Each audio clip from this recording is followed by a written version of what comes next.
Enough studying for this real estate. Yeah, this essay's killing me. Know any good real estate jokes? Yeah. Saw a few the other day. Heard from my friend.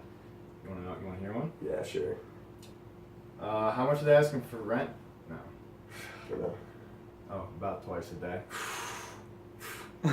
You heard any good ones recently? Well, the sellers told me that their house was near the water. Oh, really? It was in the basement. That was a good one. Well, Peter, have you decided where you're going to live over the summer? Not quite yet, but I'm looking at different types of residential developments to get a better idea. Well, sure, but shouldn't we just pick a neighborhood first? Yeah, well, we could. But the type of housing we decide we want to live in may restrict where we can live within the city. Why? What do you mean? Well, did you know there are 5 types of residential developments? Well, yeah, I guess, but never really thought about it. Let me guess. Single-family attached house, single-family detached houses, multifamily residences. That's pretty good. Also, we got manufactured homes and second homes. Nice, but how can you really tell the difference? You can always tell. They're all very different looking.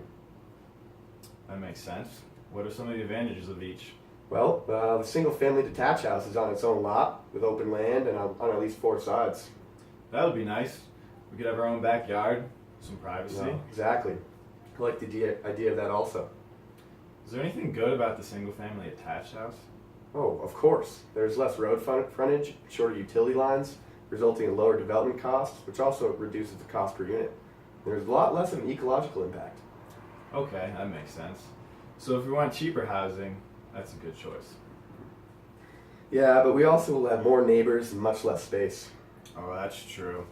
So let's discuss some of the other types of Yeah, developments. let's discuss. Well, but first, there are different types of single-family attached houses. Oh, really?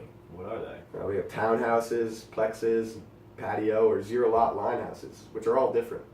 Oh, how so? Well, townhouses are similar to row houses. They share walls with the neighbors and may have a small yard out front. Plexes are similar to detached houses. Each building in a plex contains 2 or more units. The patio house is the most similar to the detached house. It has its own yard, is usually 1 story, and may contain a side yard.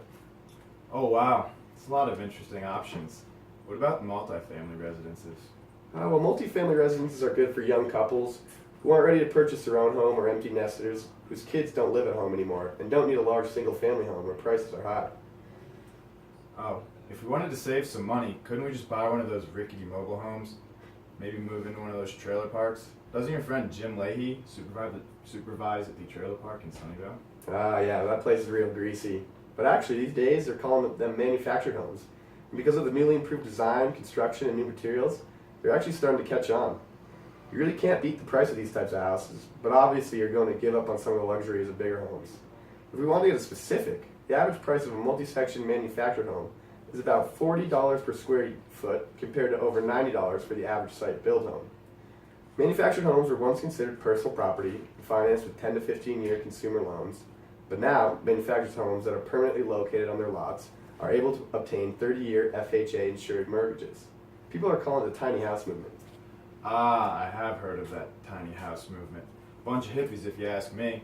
I don't want to be associated with those types. What about second homes? I overheard my parents talking about those. That's not something we should be worried about. But let me inform you about second homes anyway.